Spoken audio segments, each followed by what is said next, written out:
Assalamu alaikum wa rahmatullahi wa barakatuhu. Hürmetli din kardeşler, nihayet Allah Teala'nın rahmeti bilen mulkin Aşura günü kelip jite. Şuşu Aşura günü Peygamberimiz aleyhissalatu vesselam ayrım izgilikler bilen mulkula idi. Hatta Peygamberimiz ayta, yıl devrinde Allah Teala tarafından jiberilgen mübarek günler hem kişiler var. Şuşu günlerini, kişilerini izgilikler bilen mulkılsağız, Allah Teala iki dünya hasretinden saklar. Hem iki dünya baxtına eriştirir deb kela. Nek şuşu mübarek günlerinin birisi Aşura günü de indi. Peygamberimiz şuşu Aşura günün urazada uzdırığa nasihat eteydi. Şuşu Aşura günü tutulgan urazalar, alar 2 yıl günahlardan azat etirler.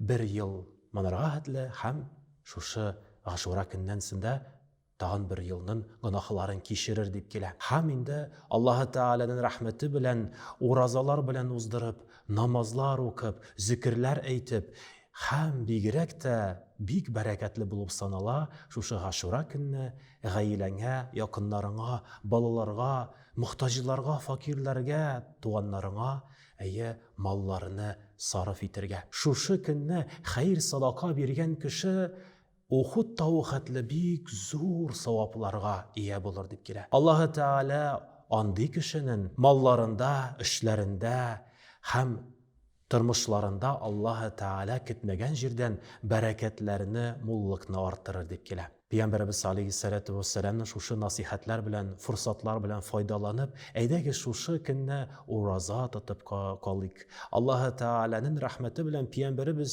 sünnetine eytile, bir gün aldan, anlarsın Aşura günün hem bir gün sonrak uraza tutsak hayırlarak, yaki 2 gün Aşura günün hem anardan son kelgen günü, yaki bir gün aldan hem Aşura gün revişli tutsak Peygamberimizin sünnetinden bulup sanalır.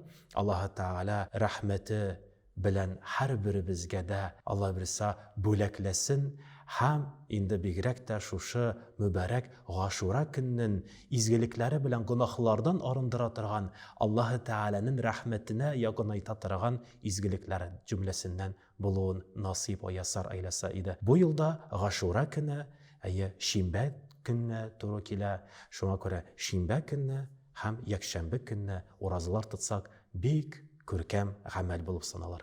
Esselamu aleyküm ve rahmetullahi ve berekatuhu.